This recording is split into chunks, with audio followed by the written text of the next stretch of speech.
All right. Next, mixing types in arithmetic computation. So if you straightforward computations, you have A. A is what, integer or floating point? A is integer. B is floating point. So when you add A and B, the answer is floating point. Okay.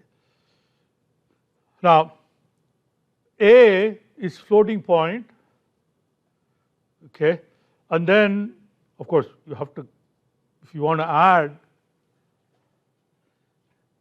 see, if you just add A with is 5, so it's going to give us an error because we are now adding a floating point number with a string. Floating point number and a string is not going to compute. So you're going to get an error. So we have to do str, first convert that into a string. And a string plus a string is concatenation. So you get that. Okay. Now multiplying a string with an integer will result in a string. We already saw that. A is a string 5. So A times 3 is not 15, but 5, 5, 1, 5 3 times. Okay.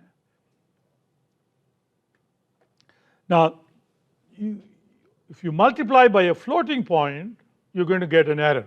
So this will work only if you multiply by an integer. Okay. If you multiply by a floating point, you cannot multiply a string with a floating point. You can multiply a string with an integer, in which case it just repeats itself. Floating point, you will get an error. All right. So now we have some questions.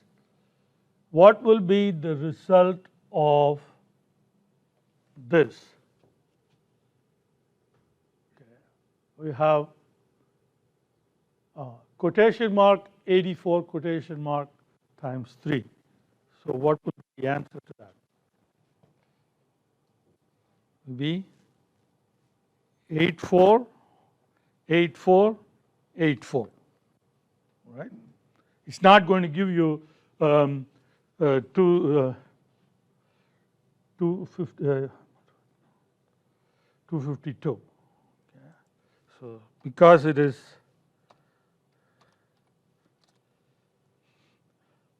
that's a string and this is a whole number.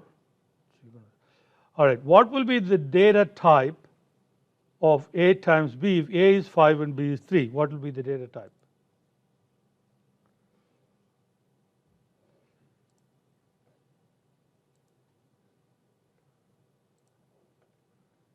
Okay, so let's see.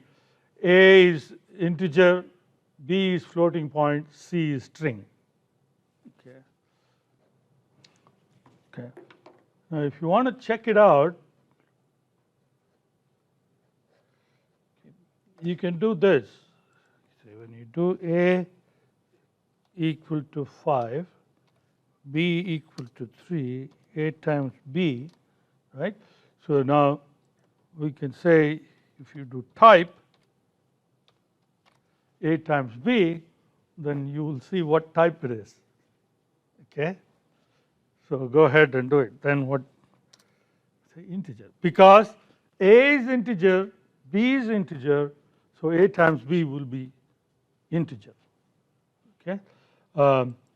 Those of you who answered A is good. Those who answered B or C, is that clear? The reason why the answer is A is because A is integer, B is integer. So multiply two integers, the answer will be integer. Okay? All right. So question 7, question 8, A is 5.0, B is 3. Okay, again, same 3. All right. Okay, so what will be the type now? So we are adding 5.0 with 3. Good. So when you have integers, when you're operating with, I'm sorry, when you're operating with numerical values, okay, the result will be a type that both can occupy. If you have an integer, both are integers, so answer will be integer. Okay. If you have a floating point and a floating point, both are floating points, so the result will be floating point. But you have integer and a floating point. Okay. Now remember, floating point number can be an integer without losing any. I'm sorry, the integer can become a floating point without losing its value, whereas a floating point cannot become an integer without the possibility of, without risking losing part of its value.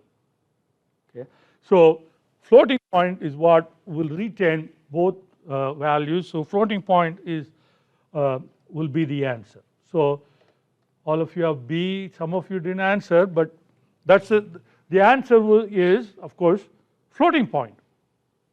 Okay, because that's what, again, you can check that by saying, A is 5 point, B is 3, and then do A times B will give you floating point.